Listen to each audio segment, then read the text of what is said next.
Ketika Hari Raya Idul Fitri tiba, ada satu jenis hidangan yang selalu mendapatkan tempat istimewa di meja makan setiap keluarga.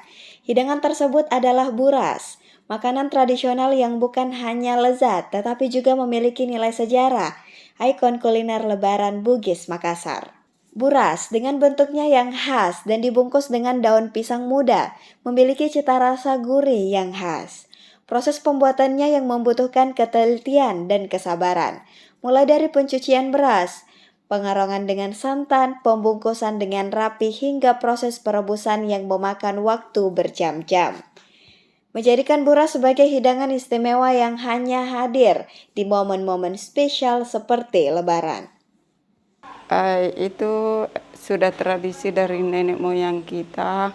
Kalau Lebaran itu ciri khasnya harus ada buras, yang biasanya dimakan sama palu basah, sama rendang, sama goreng-goreng.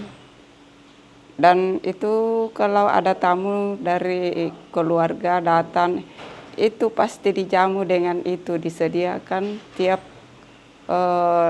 ada keluarga yang datang bertamu pasti dijamu dengan buras. Buras juga memiliki makna simbolis akan kebersamaan dan tradisi keluarga. Biasanya proses pembuatan buras dilakukan secara bersama-sama oleh anggota keluarga.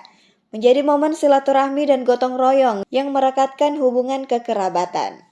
Hidangan ini juga seringkali disantap bersama dengan hidangan lebaran khas lainnya, seperti coto Makassar, opor ayam, dan kue-kue tradisional. Lebaran itu kan identik dengan adanya buras, ketupat, opor, rendang. Jadi kalau nggak ada buras ya kayak hampa begitu.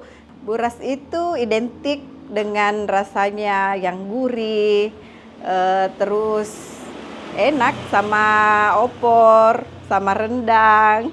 Meskipun berbagai macam kuliner modern terus berkembang, buras tetap memiliki tempat tersendiri di hati masyarakat.